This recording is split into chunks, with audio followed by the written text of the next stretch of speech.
Time has always been a blur for me. For some people it's linear, but to me, a number on a screen might as well be a random set of digits. A small hint for the time I have between now and later. So I'm looking for a better way to keep track of it. Something tangible that my brain can understand without causing a distraction.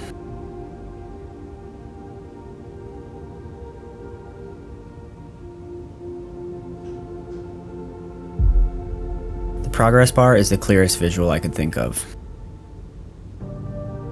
It conveys a simple message. This is where you are, this is where you're going.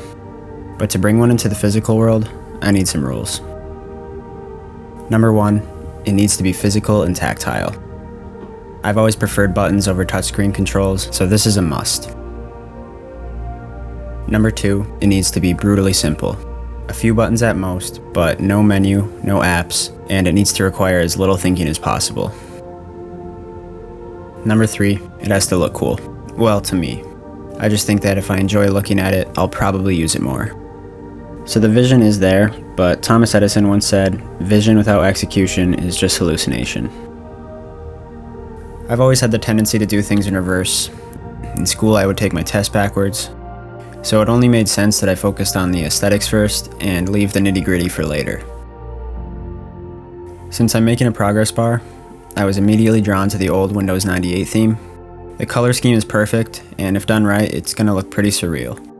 Almost like I dragged a pop-up window from my screen to the wall. But as this idea took hold, it was clear that I was in for a lot of work. So, the obvious first step was to avoid the work. So I took apart this broken clock I was saving for a rainy day, and I started on a model.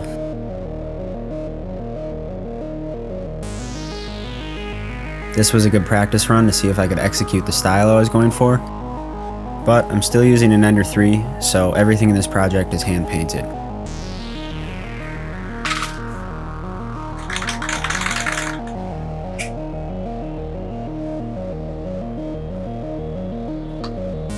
As I worked on the clock, I still had a lot of questions about how I wanted to tackle the progress bar. A mechanical one would be a bigger challenge, but I was a lot more optimistic about an electronic one.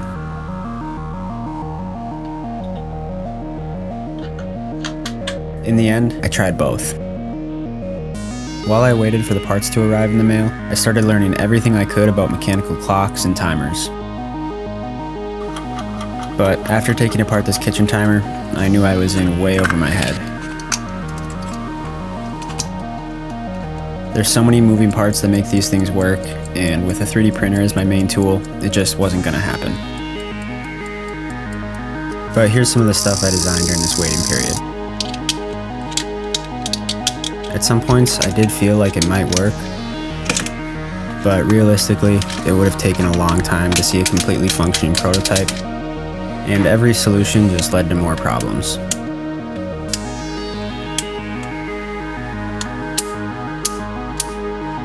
Once the mail arrived, I threw in the towel. I didn't need much to make the electronic version. All I had to order was a microcontroller and addressable LED strips. These LEDs are a little bit different than the ones you can buy at a store. The main difference is that you can program each LED individually. Other than that, I just needed some switches, so I stole those from this old mouse I had. If you want more detailed build information, consider joining my YouTube membership. That's where I'll share the CAD files, diagrams, and any other important stuff. If that's not your thing, joining the Distracted tier is still a good way to support my channel. Before I started designing parts for the progress bar, I started by programming the controller. I was able to get the LEDs to do roughly what I wanted them to do, but I am not a computer scientist, and my coding skills are extremely entry level. So for this video, I partnered with Brilliant. Brilliant is a learning app designed to help you build an understanding of all sorts of topics from the ground up.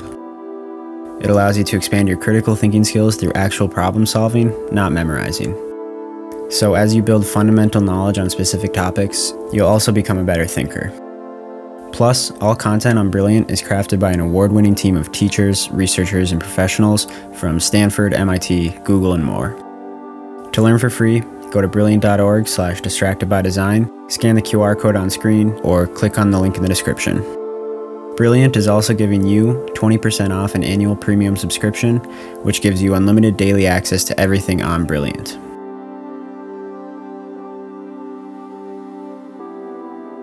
Alright, so having no moving parts made this much easier to tackle, but there were still quite a few challenges. I modeled all of the hardware components as accurately as I could, so I could play around with their location and find what works. That being said, I still had to redesign some of the parts 2 or even 3 times. The buttons on the first version absolutely sucked. I tried using springs to support them on the sides, but they just didn't feel great to interact with. So instead, I came up with these flexible arms that print with the button and just snap right onto the front cover. This made the overall interaction a lot nicer. Once I solidified the design of the internals, I got to work on the circuit. Going from the mess I made on the breadboard to a neat and organized circuit was a lot more work than I had imagined. Like most aspects of this project, I have enough experience to make it work, but I'm by no means an expert, so feel free to judge my soldering skills. But after a few hours of tedious work, I got everything wired up and functioning.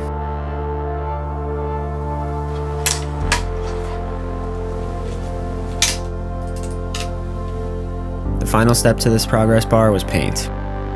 I would say I have a love-hate relationship with spray paint. On some of these parts, I spent at least a week trying to get a good finish. But when all was said and done, I was pretty happy with the result.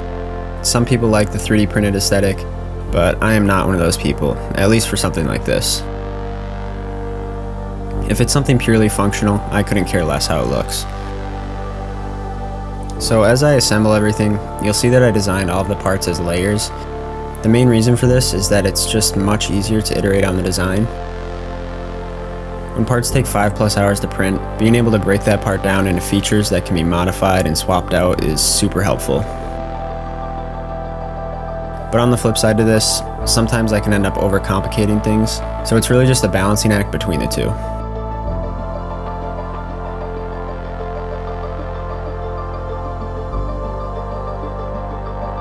When I initially sketched out my idea for this, I had a small display on the top that would show the current time and the time you're setting it to. In the future, I'd really like to add this, but for now, here's what I came up with. When I turn this setting dial, the LEDs will light up in a gradient. Right now, each LED represents 5 added minutes, so when I get to the first yellow LED, I know that's about an hour. If anyone has any suggestions for a better way to do this with just LEDs, please let me know in the comments. But in the meantime, this works just fine. Now when I want to work on a task for a certain amount of time, I can easily hit start and get to work. And most importantly, I can do it without the need to glance over at my phone every couple minutes. Like I said earlier, I'll be posting more details for channel members, so if making one of these for yourself sounds interesting, consider joining. Also consider joining the Discord community where you can share what you've been up to and talk about making stuff. It's free to join, but there will also be specific channels for members as well.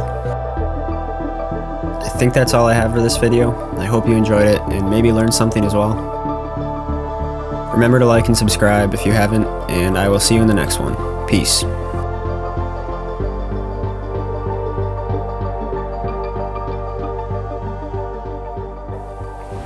Here we go.